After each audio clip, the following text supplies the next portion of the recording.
May the words of my mouth and the meditations of all our hearts be ever acceptable in your sight, Lord, for you alone are our strength and our Redeemer. Amen.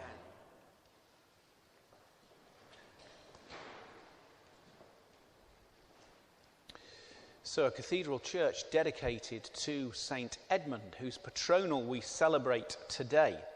But what on earth does a 1,000-year-old king of East Anglia, reputedly beaten by the Danes, riddled with arrows and beheaded for refusing to renounce Jesus, what on earth does he have to do with us?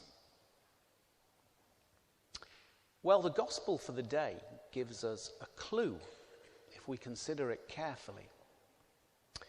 Jesus says, to follow him, you're going to have to give up your life and take up your cross. What does that mean? What does that mean?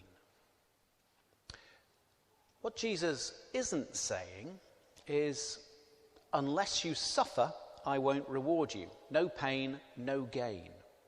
Rather, I think he's saying, unless you learn to let go, to give up, and to sacrifice, you'll not be able to follow me and realize the amazing life that lies the other side of that letting go. It's a bit like saying, unless you get into the water, you will never learn to swim. Or, King James Version, verily, verily, I say to you, unless thou doest fractions, thou wilt not do algebra. In case anybody seeks to look that up during the week, I've made that up. It's not in the King James Bible. It's just not going to happen, in other words. Jesus is not being mean to us here. So often that's what people think about God, that God's mean and demanding and we have to jump through hoops. God is not mean. Jesus is just telling us the way it is, that unless we give up and let go of some stuff, we can't follow his way, period. But taking up our cross is tough. What do we start life by taking up? What do we start life by taking up? What we want. In my case, it was Farley's rusks. Remember them? Came across them again recently. I was so disappointed. They used to be the size of my face. Now they're just small things.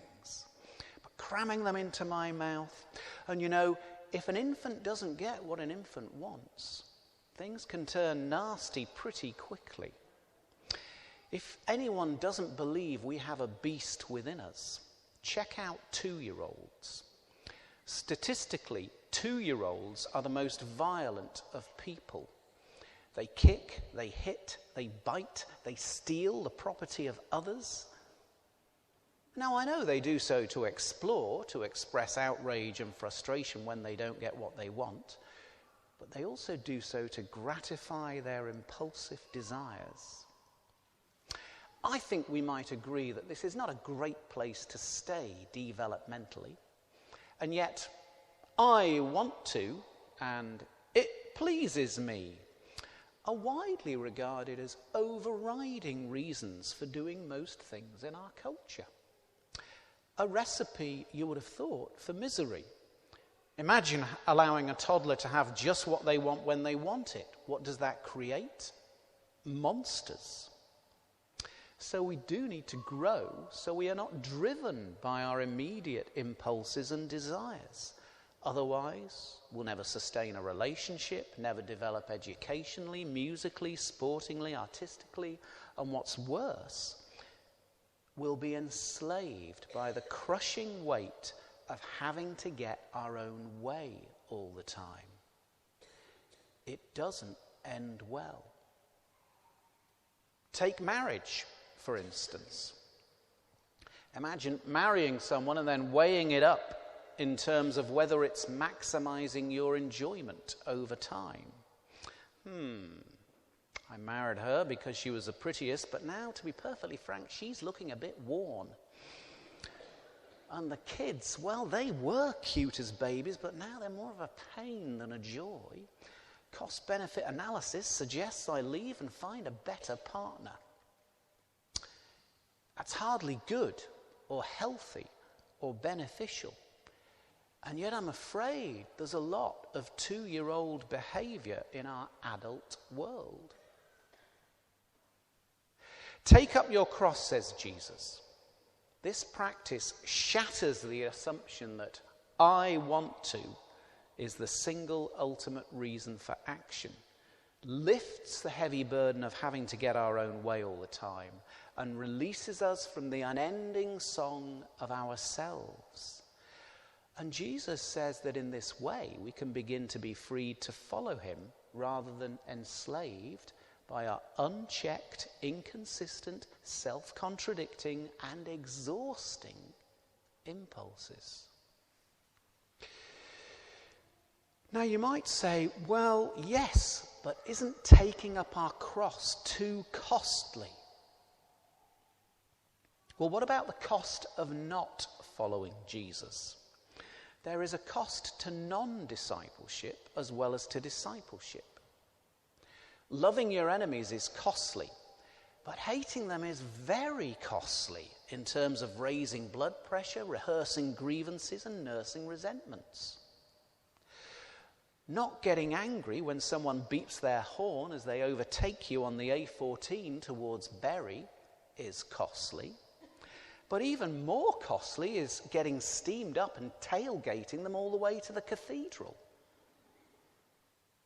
Being the first to say sorry is wounding to our pride.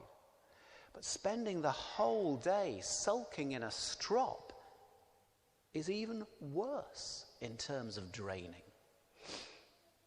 Once we realize that Jesus knows what he's talking about in terms of our flourishing, we begin to realize that following him is not about loss but gain.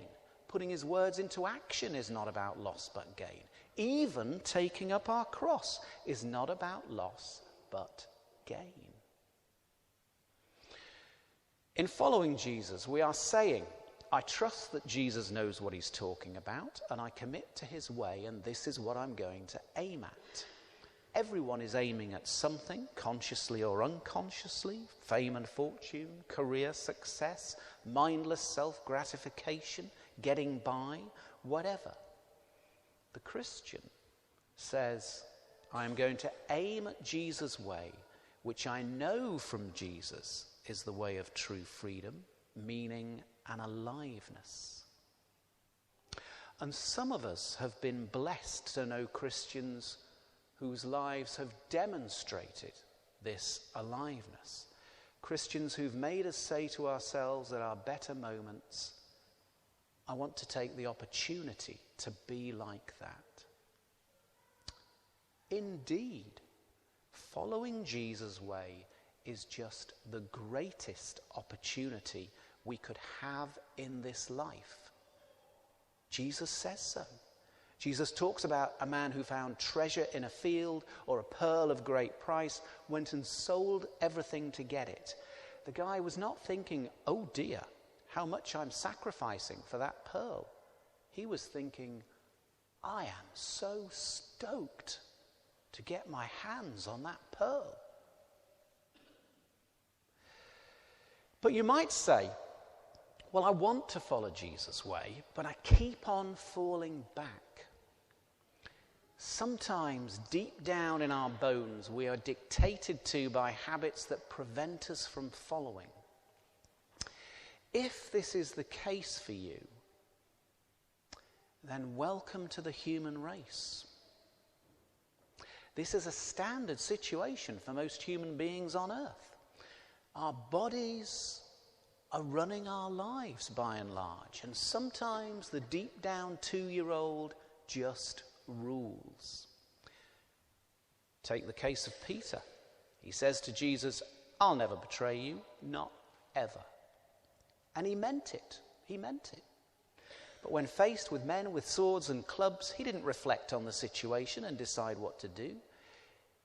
No, he did what was deep down in his bones, blurted out a denial of Jesus, cut and ran. And we can be like this ourselves as Christians. Someone curses or disses us, and what do? Say, remembering Romans 12, I have been cursed, I will bless the one who has cursed me. Not very often. Normally it's whoosh, the blue touch paper of indignation is lit. That's what so often is in our bones and rushes up through our thoughts and feelings. Taking up our cross is actually about combating some of these responses. And we only learn it by degrees, by long practice. All of us are capable of it. Every one of us needs to learn to do it better. And doing it better depends upon taking Jesus' way and Jesus' teaching seriously as our greatest opportunity. But we have to work on it. And we need others to help us. Christian brothers and sisters, holy teachers, helpful books, but whatever. We must not neglect it, or the 2-year-old within will rule. I suppose what I'm saying is, we are all called to be martyrs, to take up our cross. And it is the way not of death finally, but of life. Edmund's calling is not different from our own. Its distinction lies in the fact that taking up the cross for him resulted in his death. I don't think any of us are going to be called to be executed for Jesus' sake, though you never know.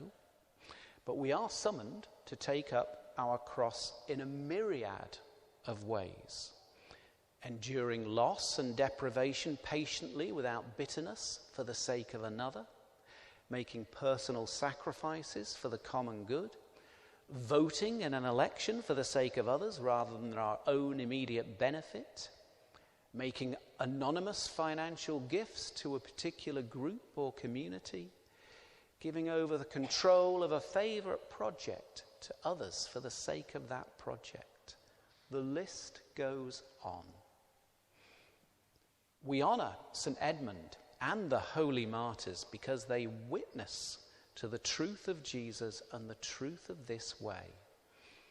A way of service which frees, a way of loss which is strangely gain, and a way of dying that brings life. Amen.